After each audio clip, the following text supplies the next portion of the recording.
Hello and welcome to Watch What Crappens, a podcast about all that crap on Bravo we love to talk about. I'm Ben Mandelker, and joining me, as usual, is the one and only Ronnie Karam. What's up, Ronnie? Hello. How's it going today for you? Good. What's going on over there? Not much. Just happy to talk some Top Chef. We had a wonderful time in Vegas this past weekend, which means we only have 2 shows left on our Mounting Hysteria tour. We have Seattle and Los Angeles in June. So go to watchwhatcrappens.com to get tickets to those shows. We'd love to see you there. Also, patreon.com/watchwhatcrappens. Get access to all sorts of bonus episodes. For instance, in the past, we've done recaps of Traitors and The White Lotus. We've got Love Island coming up this summer. And currently, we actually have a small little 3-part series of us driving across Texas, which is what we did last week, and we made that into a 3-part bonus episode that also has a video component with Crappens On Demand. So go check that out. We had a lot of fun doing that. But for today, we have Top Chef. We're down to just 6 chefs. 6 chefs remain, and it's our final episode in Toronto. What did you think about the episode, Ronnie? Good one. Good. Yeah, it was fun. It would have been nice if they had gone around Canada more. I'm assuming the show had some budget cuts or whatever, because in the past, like if they would have an episode in Texas or California, they go on these little road trips, and I sort of thought they would get out of Toronto and maybe go to Montreal or some other places, but they just really stayed in Toronto the whole time. So. Oh, I'm sorry. Is Alberta not exciting enough for you? I am excited for the finale in Calgary, but they visited the freeway underpass of that place. So I just wanted a little visit to Montreal. Is that so much to ask? Just go to Montreal. It's right there. It's a quick plane ride away. But we did get a super attitudey Montreal French chef. I'm assuming she was Montreal because she was French. Is that bad? This lady was so funny on this episode. She's like, no, there need to be more. Yeah. It's missing something. It's there. It's food, but not good food. They've really been on a great run with the guest judges. You know, you have this lady, you had Janet Zuccherini, you had Aaron Grinspan. Many people I would like to see more of. Yeah. All right. Well, let's get going. So they've just kicked Cesar away for making his porcupine pineapple bowling ball flavored, cracker or whatever he made last time. Make some crazy shit. So he left, and Vinny and Lana come back, and so Bailey's like, did they bring up the quick fire challenge? Did they say anything about needing more lasagna from me? Because I'm going to find a way to make it again. Yeah, and Vinny's sad because he was in the bottom again, and he's like, I don't like being on the bottom. And he's like, the last few challenges, I'm trying to forge a new path and create my own identity, but this time I dodged a bullet or a laser. I'm figuring it out slowly but surely. One of the gifts of this season has been watching this show drain the soul and confidence out of Vinny. Because in the beginning, he started off so cocky. He was like, we're going to carve out apples. Everyone listen to me. We're going to carve out apples and serve things in apples. Trust me, I know how to do it from Nomad. And now he's just like, I can't even make a bread laser anymore. Vinny is a shell of a human being at this point. Love to see it. So, great. They're just sitting around talking. Vinny looks crushed. Lana looks shell-shocked. Bailey looks like she can't wait to make some kind of a pasta. And Tristan's like, I can't make food without a narrative. Okay, Tristan, you know what? I like Tristan, but he's getting a little inside the actor studio for me. When you watch that show and the actors are just like unbearable because they think that they're so deep. Like everything. It's like when I played Pretty Woman, let me tell you how different. It's like, shut up. You played a hooker in an 80s movie or 90s movie. Okay. It's not that deep, but they get so deep about it. Tristan's kind of doing that. He's like waxing poetic, a little too poetic for me. He's like, I just can't make food that doesn't have a narrative. Yes, you can. You can make food without a fucking narrative, bro. Just cook me some decent food. I don't want to eat your narrative. Well, Massimo is like, well, I don't cook with the narrative. I cook with what's the most beautiful product in front of me, and how would I eat it, and how could I spend 45 minutes doing this, making this beautiful food, and not taking care of my children. But I like that. That's an answer that I like. Massimo's like, it's fucking food. You take what's good and you make it. And Tristan's like, But we all do that. But there's more to it than that, you know? And then Tristan says that Massimo's his biggest motivator. And he goes, and this is going to come out real bad, but in a way, he represents everything I'm cooking against. Yeah, that does sound really fucking rude. I mean, I'm okay with Massimo, that. Yeah, I'm okay with that just because, like, I too would cook against Massimo and everything he represents. Why? The hair, the voice. He's a very annoying person. I'm going to cook against annoying things. What has he done? Why does everybody hate him so much?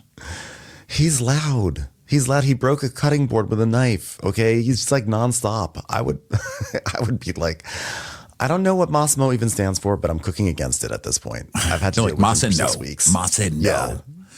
Precisely. I mean, I don't know. I like Massimo. Okay. I think he does good stuff. And at least he's bringing some entertainment on this show. And I don't feel like he's like some hacky, terrible chef. He's pulled off some pretty good stuff. So I think it's kind of rude to be like, I'm cooking to be everything that he's not. Like, damn. Yeah.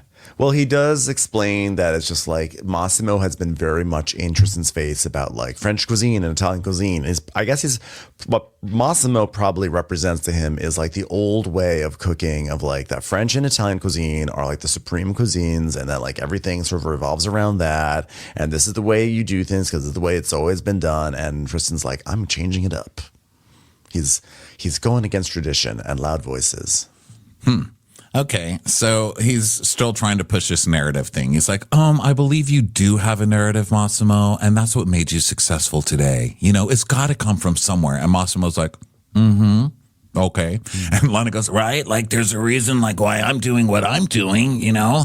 I mean, I made a tasteless cornbread crumble because my mom likes tasteless cornbread crumbles. So, narrative. Yeah. That's a narrative right there.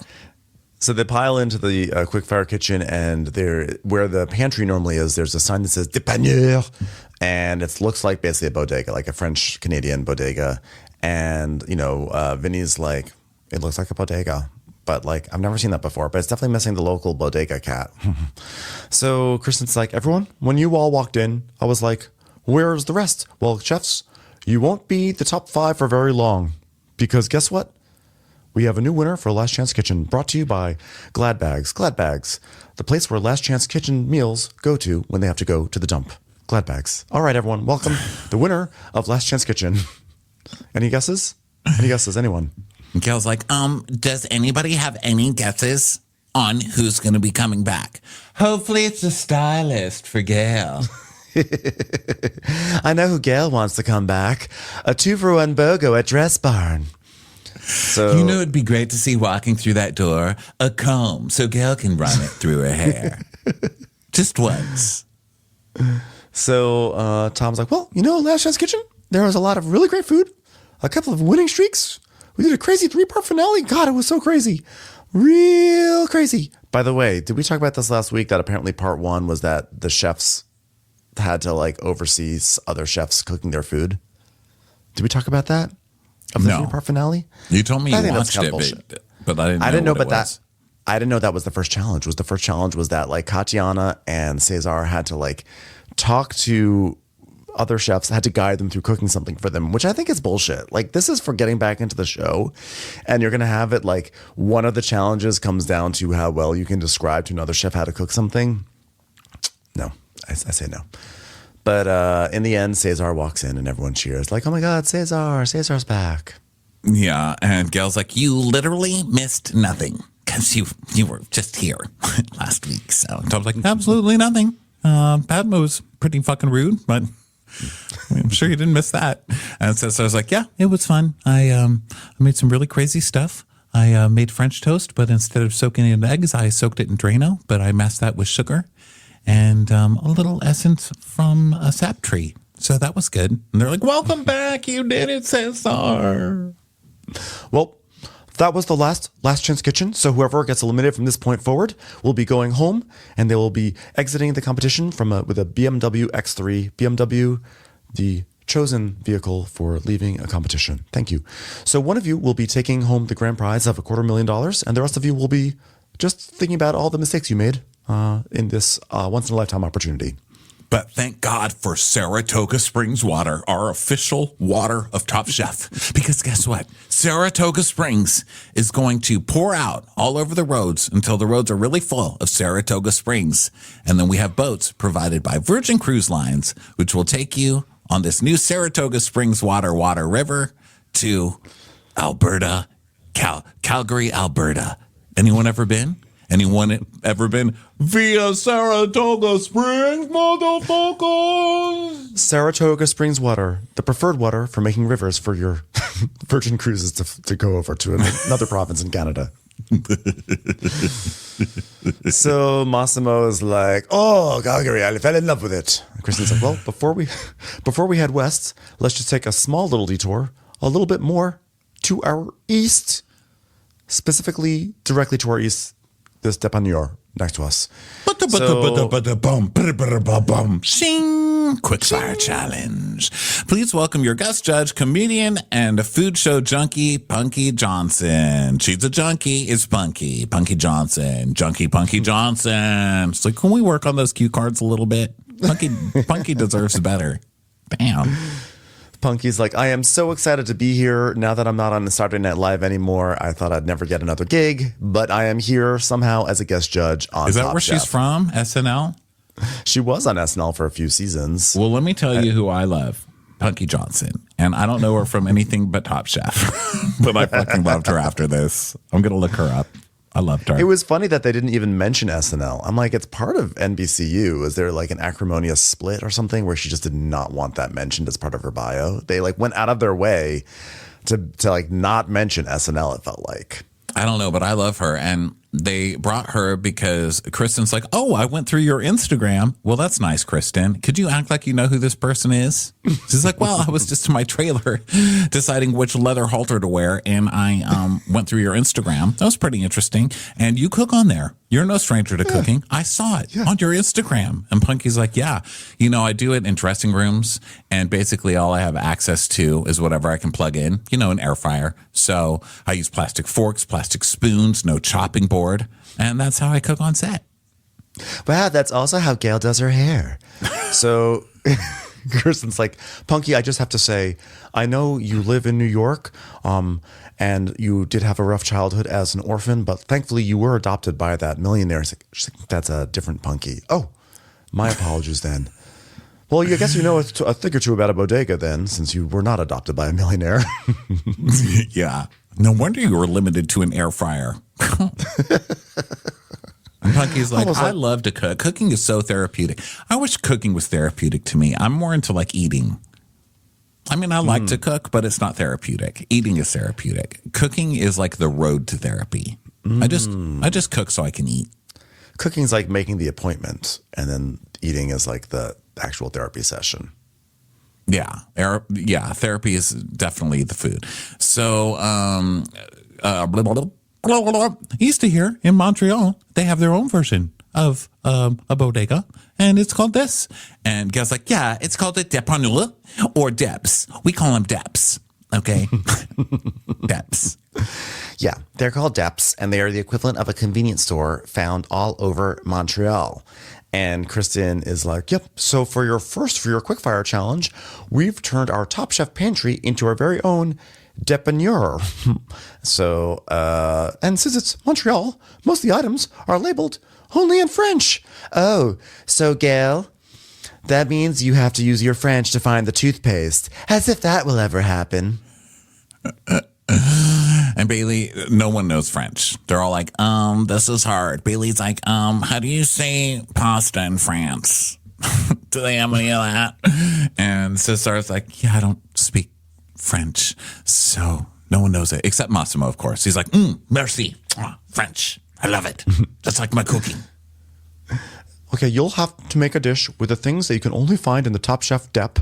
But that's not all. In honor of our guest judge, you're going to have to only have access to what Punky has access to. Oh, really?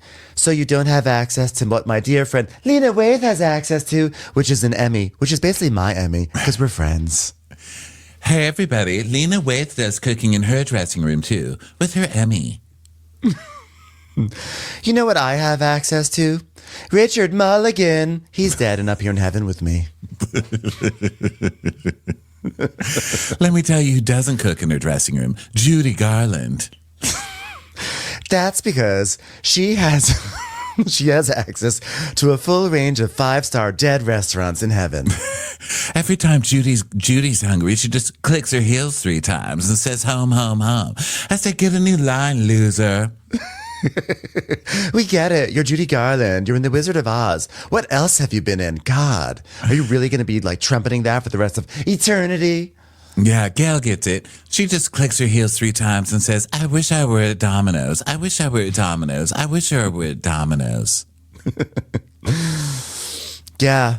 God, it's so fun when she finally does get to Domino's because she just points at every pizza in the store and goes, I had the craziest dream and I ate you and I ate you and I ate you. Gail's the first person that Domino's has ever seen eat a tornado.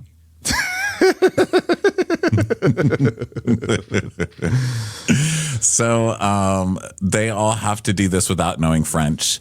And Kristen's like, and the only equipment that you're going to have access to is the electrical equipment that you can find in the pantry.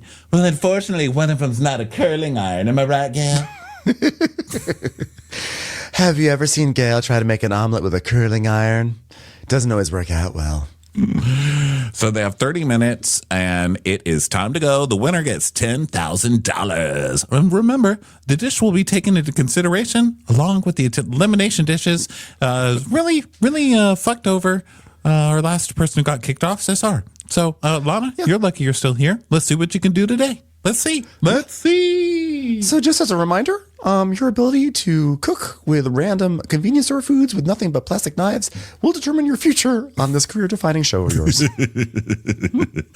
And Funky's like, your time starts now. Wow, that was a flashback to earlier in this episode when I was horribly killed when I tried to plug in an air fryer. Your time is over. I'm sorry. I'll get over that. I just need to relax and spend a little more time with Rock Hudson. I'll be back, everybody. The gays love me. So, I'm sorry. Did I just out somebody? Oh, dear. So Shuai, say something. So Shuai says that he loves a bodega because there's bread, there's meat, there's condiment, there's chips. But enough about Gail's beauty regimen. He's like, there's almost no vegetables whatsoever. Oh, my God, are we still on Gail? What do you mean you don't eat vegetables? Shannon Bedore. I'd like to interrupt this horrifying episode that does not even feature a single green leaf. Terrible. The second show on Bravo this week to go against vegetables. I do not approve. It's time for a commercial. It's time for a Crappens commercial. So Cesar is going to do a thing with cheddar popcorn. He's going to basically cook it down into like a grits kind of thing. Here's my question. What do you do? You know, when you eat popcorn, the shells, the skins or whatever of the shells, how do you take care of that in grits? I don't know. I don't know how this actually works. I was very confused. But it sounds like a cool idea. Yeah, it seemed cool. And then Lana's having some issues because like nothing is really speaking to her, but she finds a waffle maker and she's just going to lean into that. And I was like, okay, well, that seems like it could be promising, you know, have waffle, will travel, etc. Yeah. It's the same way that Gail irons. So then we see everybody trying to cut food with these little plastic knives. And Schwei's like, I'm 2 slices away from just biting it. Well, that's 2 slices further away than Gail. Gail, get the ham out of your mouth.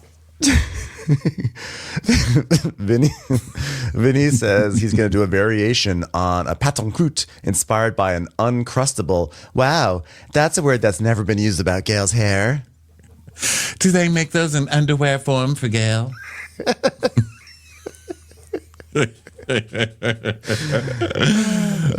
So Bailey's like, the hardest part of this is knowing that this is going to be aired on national television. And we see a correction. Tell me about it. I have to do 21 seasons with Gail next to my side on national television.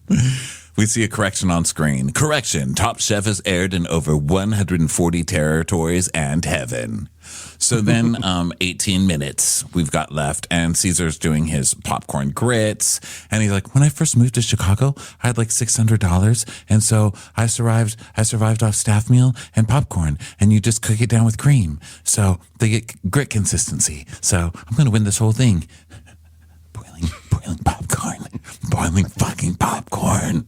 I kind of feel like if you just like if you sort of just like cook down anything with some cream and some butter and some cheese, it's probably going to taste good no matter what. Like, Yeah. that should just be what you should go for. Massimo says he's going to make a hybrid pigs in a blanket with grilled cheese and stuff. And he's going to melt cheese curds in hot water and make a ball of mozzarella.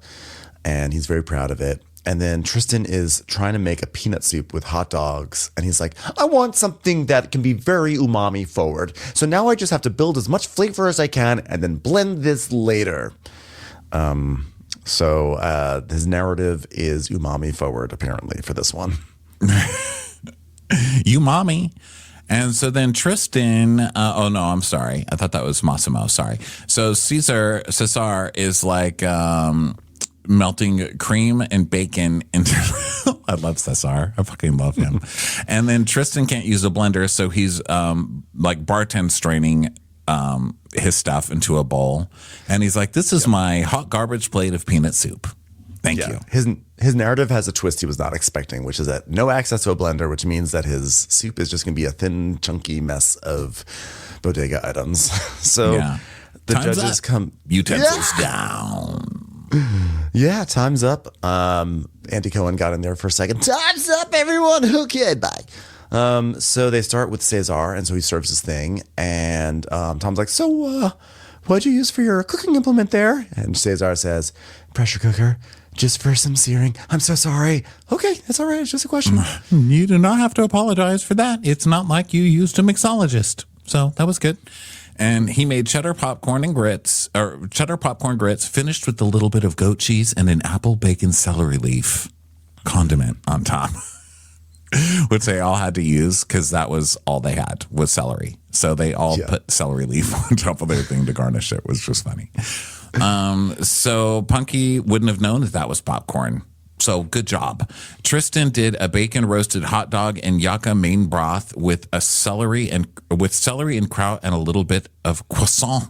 Sure. Sounds like it all goes together very well. Gail's like, did it turn out how you expected it to? Does anyone's son? Does anyone's son? No. No. The answer is yes, it did. Oh, I thought you were asking about my new friendship with Rock Hudson. He loves me. So Tristan's like, no, I needed a blender, but whatever. So now Lana comes up, and Kristen thinks her dish is very cute. It's a savory ham and cheese waffle harissa syrup and a little bit of celery salad on top. So that celery is in everything. And harissa, But ham and cheese waffle harissa with harissa syrup.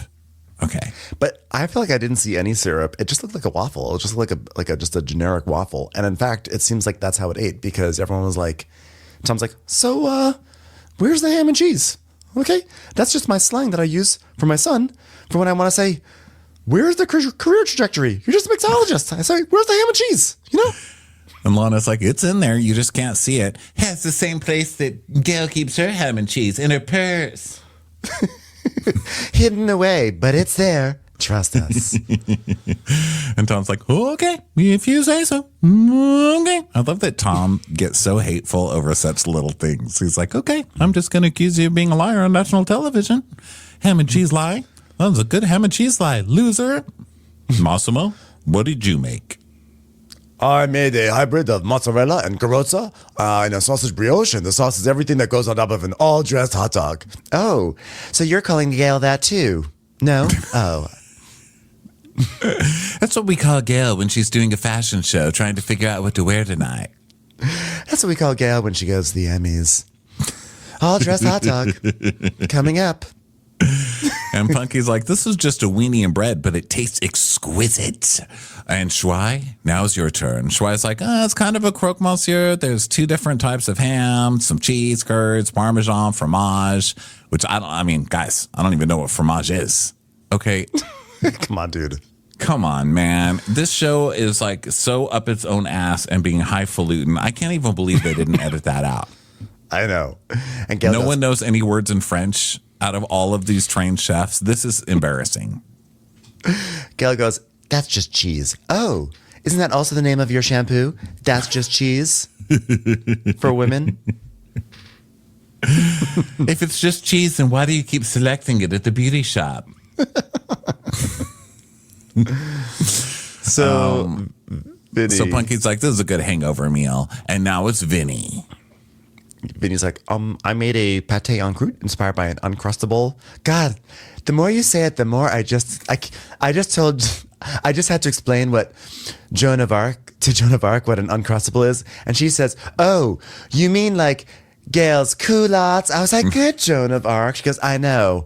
I thought I had a vision of it back in 1185, and I've been waiting for practically 1,000 years to make that joke. I've been burning to make that joke. So Gail's like, what's the meat in here? I don't know why that made me laugh. He's like, there's hamon, okay, which is ham, for anybody that doesn't know. And there's some foie pate. And Gail's like, oh, foie pate. That's what it is. That's what it is. Foie pate. It's not body wash, Gail. You're not at home. Okay, Bailey, what about you? So Bailey comes up with more celery garnish.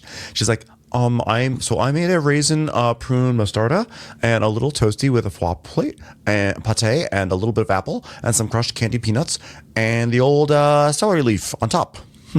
And Kristen's like, was it the only fresh leaf or garnishing back there? What is it? The Saratoga Springs water of garnishes just everywhere and just wonderful to have at all times and making your life easy when you're trying to drive from Toronto to Alberta. Am I right, everyone? High five? No? Well, everybody did a decent job, but we've got a few favorites, Punky. And Punky loved Massimo's. She's like, I love that you made a bougie name for a pig in a blanket. And it was delicious. I love the fact that you used mustard. Wow, I could eat that mustard again. God, I love mustard. All right, give him the win because I love mustard. The fact that you made a hot dog and you used mustard, I mean, you're really you're shifting the paradigm. That's what I'm saying right now. Mustard with a hot dog. And Cesar, you the creativity of taking popcorn, turning it into grits. I mean, wow, you need to be committed on that. You need to be committed to do that. That was a strong move. And it had all these layers and textures. I'm just going to pause for Ghost Padma because I know she's about to roast me once again. But that's enough about Gail's boxers. There it is. Well, you worked in your apples, and they were crunchy and fresh. I'll just wait again. Crunchy and fresh. Sort of like, let's see. Joan of Arc, you have anything to say about this? Sort of like her breath when she's just finished a Charleston chew. I'll accept that. You're new at this. It's okay. Sorry, Padma made me do that. What are you, Joan of Narc? Rock, will you get in here and tell Joan of Arc how stupid she is? Rock, get your hand off James Dean's ass and get over here and take care of Joan. Yes, I get it, Rock. Joan of Arc, icon. I get it. Okay, you can stop saying it. What do you mean she's your mother? Oh, she is mother. Fine. Well, I'll tell you one of my favorite dishes, Shuai. You made a solid croque monsieur. Okay, it was cheesy, it was savory, it was salty, it was cheesy, it was monsieury. Very, very monsieury. I loved it. Kind of like the seat at the movie theater after Gail stands up. So Kristen is like, Punky, who had our favorite dish of the day? And Punky's like, well, basically it's Cesar. Cesar wins. And congratulations, you just won $10,000 courtesy of Wells Fargo Active Cash Credit Card, brought to you by Saratoga Springs and our good friends at Chipotle. Chipotle, the meal that will most make you cry. Anyway, nice welcome back gift, isn't it? He's like, yeah, it's great. So I can't wait to turn all that cash into a custard. Like, okay, or you could spend it. So Cesar's like, yeah, I just got back from Last Chance Kitchen. I feel like the little cucaracha, you just can't get rid of me. I'm just going to keep coming back. All right, well, congratulations, Cesar. It's not like you were gone for that long, so stop calling yourself some sort of like invincible entity because you were gone for all of 3 hours. Anyway, the rest of you all had our least favorite dishes of the day. They sucked, they were terrible, and none of us liked them. Punky, which one did you like the least?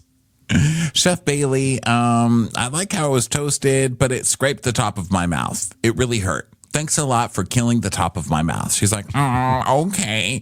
And I would also like to say the texture of that foie was very dense and felt weighted. Okay. Wow. Now we know how airlifts feel in the ski resort when Gail's family comes to visit. Vinny, I think the biggest thing for me is that what threw it off was just way over it was the texture of the goat cheese and the foie. Together, they just didn't work flavor-wise. Vinny's like, yeah, I'll just put grape jelly in next time. I'm sorry. Yeah, whatever I kind of feel like I had a really good Uncrustable at Nomad once, and you should have done that. Damn it. Damn it. You know what this really could have used? I wish you had thought of hollandaise, because that really would have gone over well. He's like, oh. Okay, so your dish tasted like shit, but you know what's delicious? Watching you crumble visibly on national television. I'm enjoying it. It's good. It's good. Lana, I liked your sauce. I thought it was a good play on maple syrup, but the waffle, just a dry waffle. Just a dry waffle. Just the driest waffle I ever had. It was so dry, not even soaking it in one of my son's shitty concoctions could moisten it up. It was just so dry. And Kristen's like, oh, God, I was missing cheese. All I got were little pieces of ham. And Tristan, I think if you had a blender, it would have eaten a little bit more differently. Yeah, that's what we said about you, too. Blenders don't help. Punky says, were you saying you wanted to put Gail in a blender? No. I just want to put something in a blender to shut her up sometimes. Bless her I just want her to eat differently. So Punky is like, I just wish there was something to bring that bowl fully to life. And Tristan was still saying how he's really frustrated because, it just doesn't represent him and he's just scared. So Punky is like, well, everyone, sorry for ruining the show. Sorry that it was my challenge that brought all these wonderful chefs down. And I'll see you guys tomorrow. Sorry no one knows what fromage is, but... yeah. Fuck. Bye. So Tom's like, okay, well, you'll get better food tomorrow. I promise. I don't think we've ever had to say that to a guest chef before, but there it was. Well, you've now all dipped your toes into a depth, so we're going to take things to a new height, Montreal style. It's like, oh God, are we climbing a building in Montreal? No. To help with this next elimination challenge, I've invited a couple of friends, and I love when they do this. They're like, here come 3 highly acclaimed chefs that we're also going to do the work of a PA because we have budget cuts. So here, please roll in a cart full of vegetables, you 3 Michelin-star chefs. 2 people who look extremely pissed off the whole time, and another really nice guy. I'm not really sure which is which, but I think Fred was the nice one. And the rest of them are shitheads. So let's go to it. Thanks for rolling out the vegetables, everybody. Okay, stare at all these vegetables. Okay, all you can use is garbage for this challenge. Enjoy. This was the challenge where I think they ran out of ideas. They're like, you're going to cook with vegetables. So we have Antonio Park, Fred, Maureen, and then the lady who we both fell in love with, Fizun or Fizun. And she's the one who's like, why am I here? I flew all the way out of Montreal for this. They don't even play Sarah McLachlan in this province. Was stupid. Sarah McLachlan. I love that you made her a Sarah McLachlan fan. It's either that or Celine. And then after that, I was out. Okay, Antonio Park is the sweet one. Okay, the really moody one is Fred Moline and Fisoun Erkan. Yes, oui, bonjour. So, Montreal has one of the largest urban agricultural programs in the world. We're talking about something called the Green Roof Revolution. And basically, Montreal is like killing it because they've got lots of rooftop gardens everywhere. And Fred's restaurant has a really big one. And so he's like, yeah, we got kind of like the biggest greenhouse. So everyone thinks we're cool. Well, Montreal has one of the largest urban agricultural programs in the world. Okay. We're talking about green roof revolutions. Okay. You can find rooftop gardens everywhere. What everybody wants, a carrot grown on a roof. They're delicious. And Kristen's like, okay. And standing in for Tom is Fred, because God forbid Tom has to do more than one thing a day. Okay. So Fred, what say you? Because Fred goes, as a proud Montrealer, we are so proud that we were able to break that glass ceiling. Get it? Because it's a greenhouse, glass ceiling. They're like, oh God. But Fred has this look on his face. Like he has a miserable look on his face, but he keeps making jokes. He's my kind of guy. I like him. He's really actually very funny and he seems like kind of lighthearted, but he just gives everyone like this look the whole time. He's like, ugh, that joke. And they're like, what? Oh, ha, ha, ha. Well, it's clear to us that this UNESCO City of Design, oh really, UNESCO City of Design, you know what they call Gail? A UNESCO City of Disdain.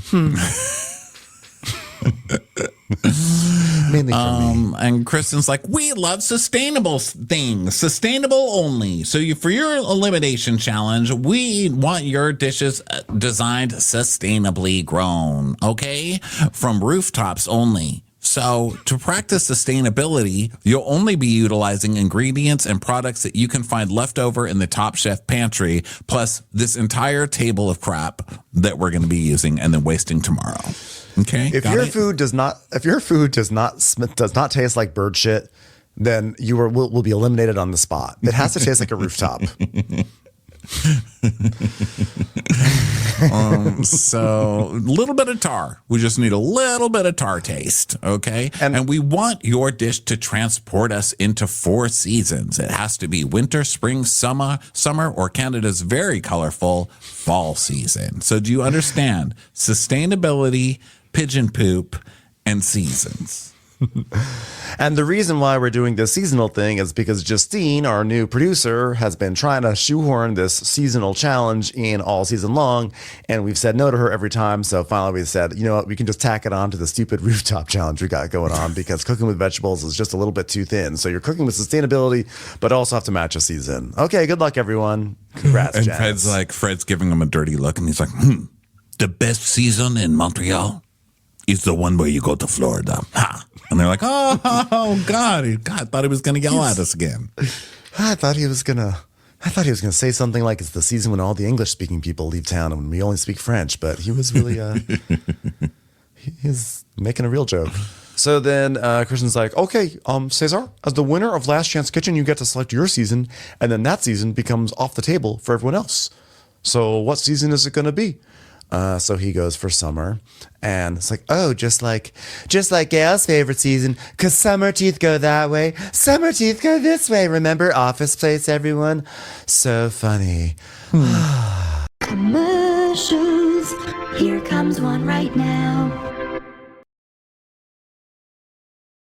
So everyone else has to draw knives, and Vinny gets spring, Shui got winter, and Massimo got what's left? Fall.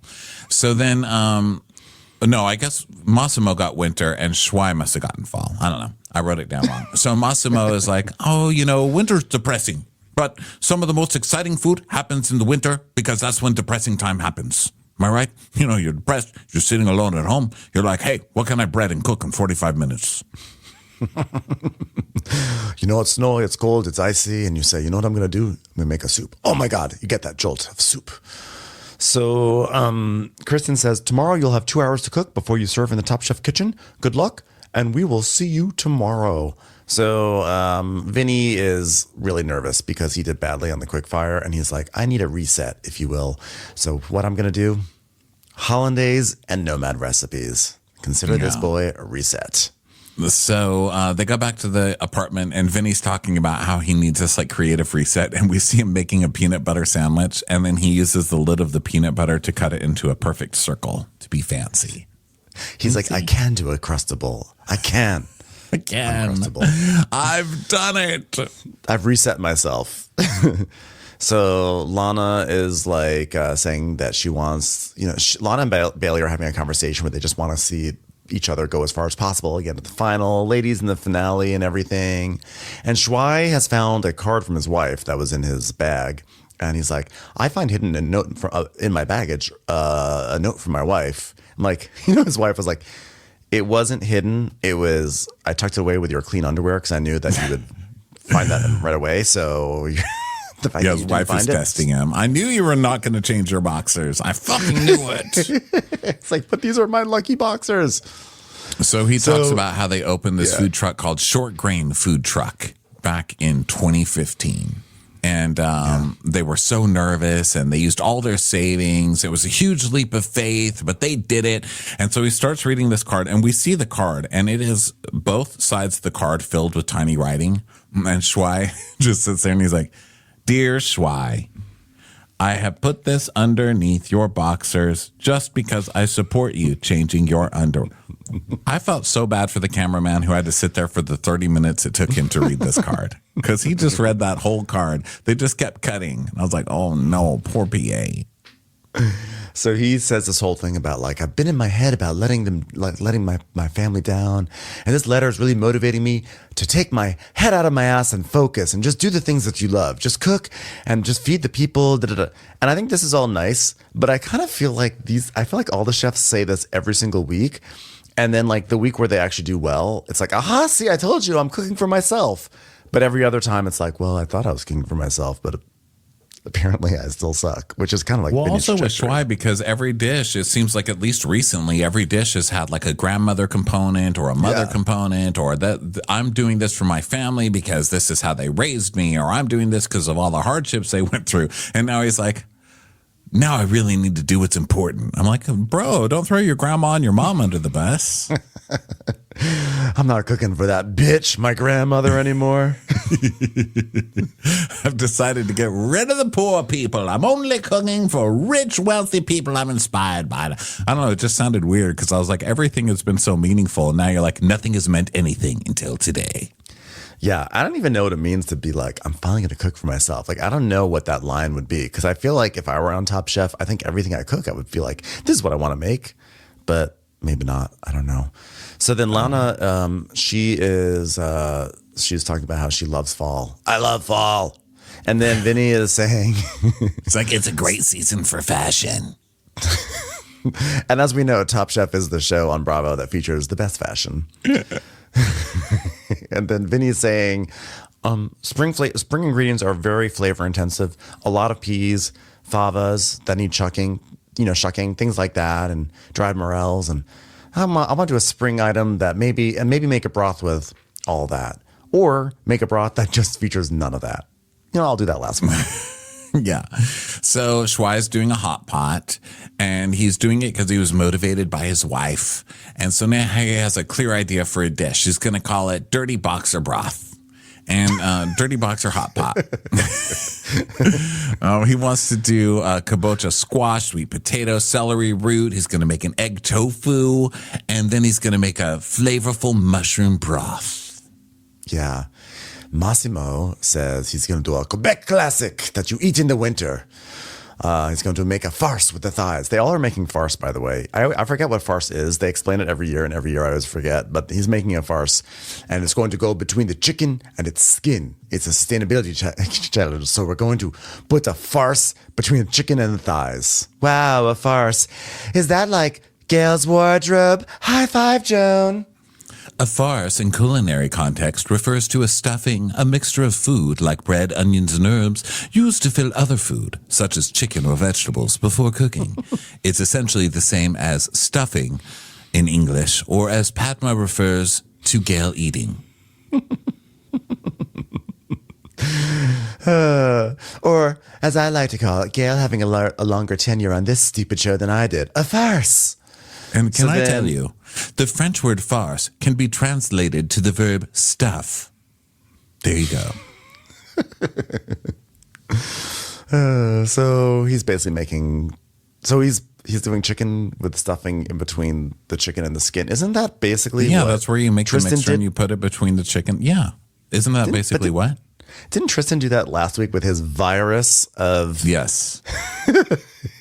his virus in the chicken wing? He stuffed the swab virus or whatever he made. Yeah. It was weird. So it's going to be poetic. And Tristan's like, listen, Carfax cabbage is the best kind of cabbage because it has a narrative. You're not just buying a car, you're buying cabbage. It's the only cabbage that you can get while also purchasing a Subaru, a used Subaru. Carfax. Caraflex cabbage. And it's special because it's got sweetness, okay? And it's got a fantastic texture, and it always keeps its shape. I'll just stay silent on this one. I also want to add a touch of umami and a little bit of substance into the potato, so I'm going to mix that with flaked fish and a touch of butter.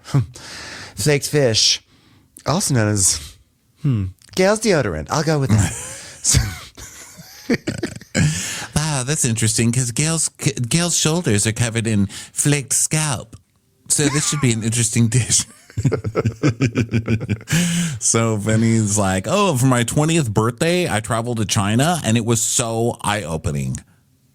Plus, I got to carry a panda. I wasn't really sure where this story was going, but I know. It's Vinny. I was like, Vinny, you're in trouble because this, I feel like this is an underrated pitfall, which is we talk about, obviously, the sous vide machine is always dangerous. But when people talk about that they did one thing 20 years ago and they want to do a dish in homage of it, that means that you used to cook this one thing for a small amount of time many years ago, which means you're not good at it anymore. And like this is what led to Katiana's downfall. This leads ultimately to Vinny's and other people. Like, okay, congratulations, you went to China once. It doesn't mean that you were all of a sudden going to be like a master at doing a traditional Chinese dish or your version of it. Like this is no. Like I applaud you stepping away from the hollandaise and from Nomad, but like Vinny, how do you pivot from making hollandaise 25 times this season to suddenly deciding you're going to make some sort of Chinese dish? That just makes no sense whatsoever.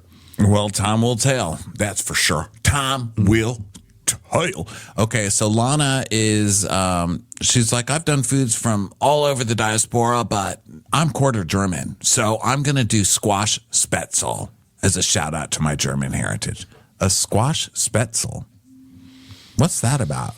Is it? She actually does make it with dough, which I'm glad to see. Because when I first heard it, it sounded like butternut squash pasta. When people are like, "Oh my god, I made a pasta out of butternut squash," and I'm like, "That's not pasta. Stop calling it pasta." So I was worried about her, but she actually did make a spätzle. I love spätzle. Yeah. By the way, you know, I haven't had too much spätzle in my life. I don't have a huge spätzle. my best friend Aileen was married to a German dude years and years ago, like a million years ago. And he lived with me for a time in Queens when he first immigrated to America. He was my roommate. And he would walk around in his underwear, tidy whities. He was like 6'4", muscular, had really long. I mean, this guy was fucking gorgeous. He would be like, "Hey, bro, want to smoke blunt?" And then we would smoke blunts at like 9 a.m. And while he was in his underwear, and then he would make me spätzle. So that's how I learned how to make it. So, you know, it's a good memory for me. Anytime someone says spätzle, I'm like, boner. Sounds like a very spätzle time in your life. So It was. And then I was butternut squashed when they got divorced. Lana's like, my narrative is Ronnie Karam's life. So Bailey is... I made this with spätzle and marijuana and vodka at 9 a.m. in my 20s. Bailey, meanwhile, is going to make a squash agrodolce and polenta. And she's also scared because she didn't do well in the quick fire. So Massimo has decided he is going to do like a salt crust on his chicken. And he's like, I'm going to do something very, very dangerous, which I said I was never going to do on Top Chef, which was to speak at a normal room temperature voice. And by room temperature, I mean indoor voice. Room temperature voice is chef for normal speaking voice. So he's like, I could embarrass myself in front of a bunch of chefs, so I'm going to wear extra gel in my hair today. So then Vicky is shucking peas, and he's like, obviously it's labor intensive, but I think it adds to the texture of the dish. Carl, you're just giving him peas. Don't put this much effort into peas. Yeah, get some frozen peas. You really could you could do frozen peas in this situation. I think you could.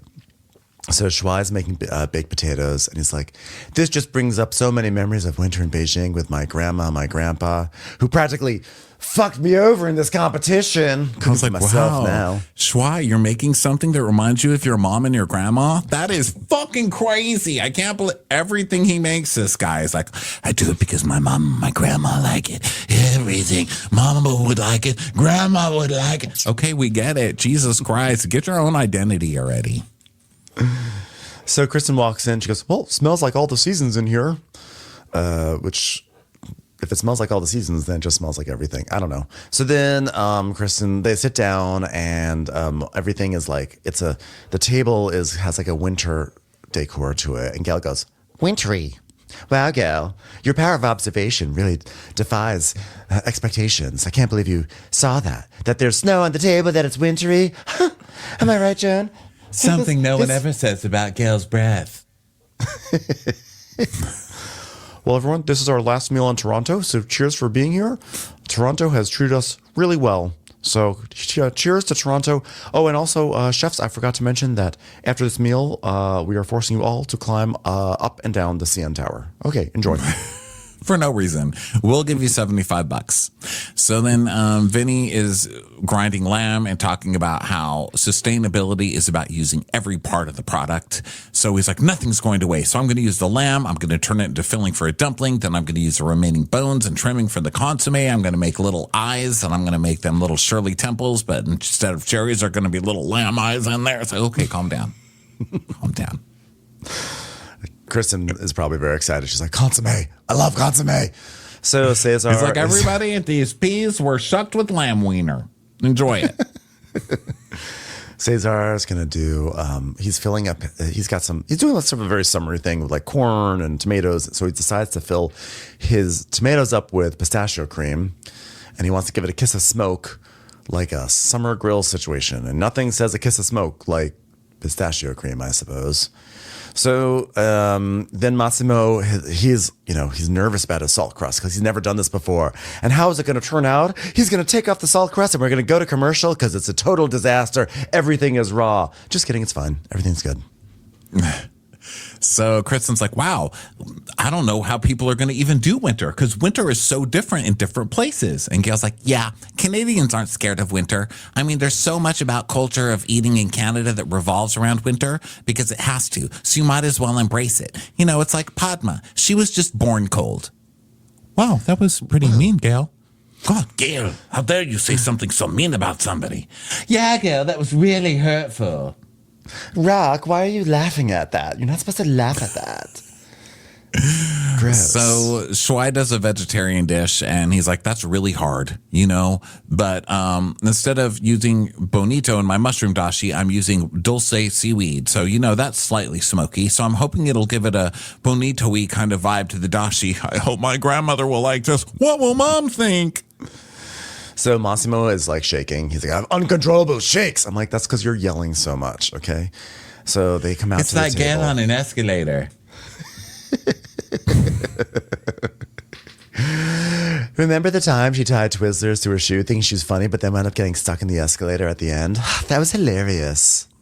You want to see Gail shake? Drive her down a dirt road.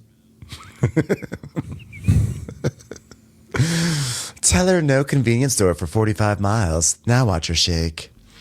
So then Massimo is like, so in Montreal, we don't hide from the cold. We celebrate it. We may eat a little heavier. We may eat a little bit more, drink a little bit more, make love a little bit more. Winter is coming. Her name is Gail. Fasoon is like, okay, yeah, no, we don't like the cold. We're still humans. She's like, okay, this is good. Why not? So he's like, I did something I grew up with. Got kicked out of class for being too loud. Okay.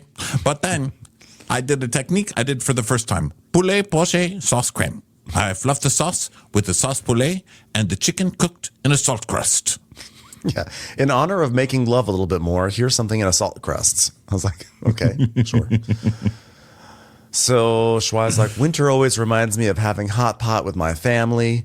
So today I made a last bowl of hot pot with Montreal hard squash, which is what my wife sometimes calls my boxers, and a sweet potato dumpling made with collard green wrappers, fried enoki mushrooms, and the broth itself is a mushroom dashi, and then a celery root in the egg as well.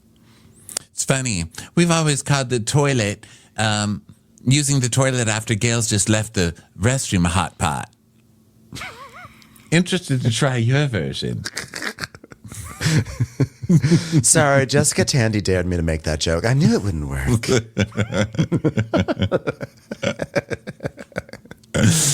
So they start with Schwai, and Punky's like, I could drink this broth as my morning water. They all start laughing because, like, what the fuck? And, I like, was it Gail who was like, morning water? What is morning water? Even I don't have that. So Fred was like, it was magnificent. It is deep and rich. I'll remember forever the squash as much as I remember Orlando in winter away from Montreal. Ha ha ha ha ha.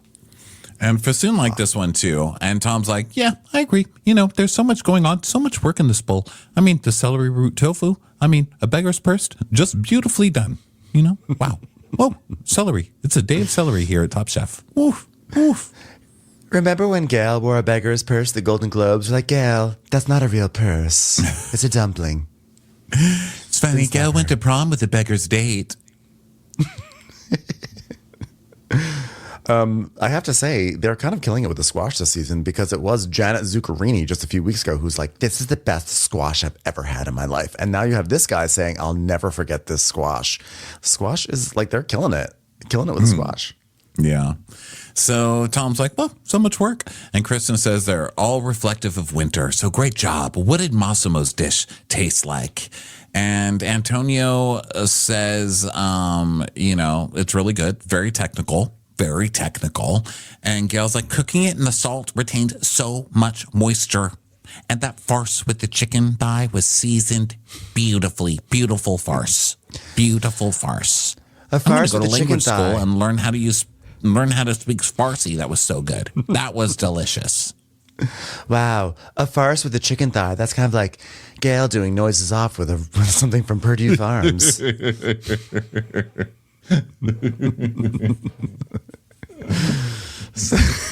So Izun was like, it was nice. Technically, everything was cooked properly. While I enjoyed the taste, there's something missing to make it more comforting. I think it was the haunting idea of Massimo having sex in the winter more while I'm trying to eat his chicken. I don't know what turned me off more, this dish or this story of Gail and her thighs. Could be the potato. That's what the people Don't blame at the Gail post for office. everything, Tom. She didn't even cook this dish, to be fair to my poor, dear, sweet Gail. That's what Gail's neighbors say whenever they hear a doorbell. Could be the potato. Gail said the guy who worked the clear aisle at the airport said that when Gail approached. Do you know they do digital ID on potatoes now? Gail has her own dedicated line. Potatoes only. Clear plus potato. Gail's line on they do Face ID for Gail, but her line is called unclear. Congratulations, you've reached the end of part 1 of a 2-part recap. For part 2, go look for the recap that says part 2. Watch What Crappens would like to thank its premium sponsors. Ain't no thing like Allison King. It's always a party on Allison Block. Our way is the Amber way. It's the Foster and the Furious. It's Amanda Foster. She can run my country. It's Angie McGovern. It's always automatic with Ashley Auto. Put your hands together for Carly Clapp. Get on the right foot with Chrissy Offit. She's not just a Sheila, she's a Daniela Etchels. We never miss her call. It's Diane Call. Aaron McNicholas. She don't miss no trickolas. Hava Nagila Weber. You'll never hide from Heidi Eleanor Jones. I go, you go, we all go for Hugo. Jamie. She has no last namey. She's our kind of mess. It's Jennifer Messer. Sip some scotch with Jessica Trotch. She's our favorite streamer, Caroline Peacock. Kristen the Piston Anderson. Get a bee in your bonnet with Lacey B. Bringing the funk, it's Leslie Plunkett. She gets an A from us. It's Lindsay D.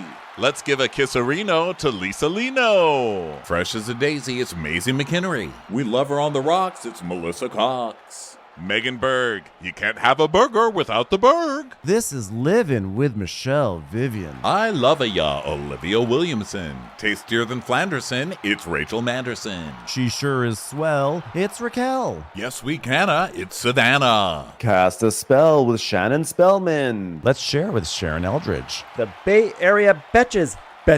And our super premium sponsors. She's VVIP, it's Amanda V. Can't lose when you're with Amy Baldwin. Somebody get us 10 cc's of Betsy MD. We're taking the gold with Brenda Silva. Let's get real with Caitlin O'Neill. Don't get salty with Christine Pepper. Can't have a meal without the Emily Sides. Let's go into the woods with Guy Tubbs. Who, what, why, where, and Gwen Pentland. It's our queen, it's Queen Laifah. Nobody holds a candle to Jamie Kendall. Know your worth with Jason Kurth. Hail the Cork Master, the Master of the Cork, Jennifer Corcoran. We got our wish, it's Jen Plish. She's not harsh, she's Jill Hirsch. She's a little bit loony, Junie. My favorite Murdo, Karen McMurdo. She gets an A, it's Kelly B. We love him madly, it's Kyle Pod Shadley. We're ride or die for Lisa Ryder Barron. She's a whiz, it's Liz Sarthy. Always killing it, it's Lola Alkalani. The incredible edible Matthews sisters. She eases our woes, it's Melissa St. Rose. We're on the floor with Molly Dorset. There's a chance of meatballs, it's Rebecca Cloud. She's the queen bee, it's Sarah Lemke. Shannon, out of a cannon, Anthony. Let's take off with Tamla Plain. It's always a good time when you're wasting time with Bravo. She ain't no shrinking Violet Kuchar. We love you guys.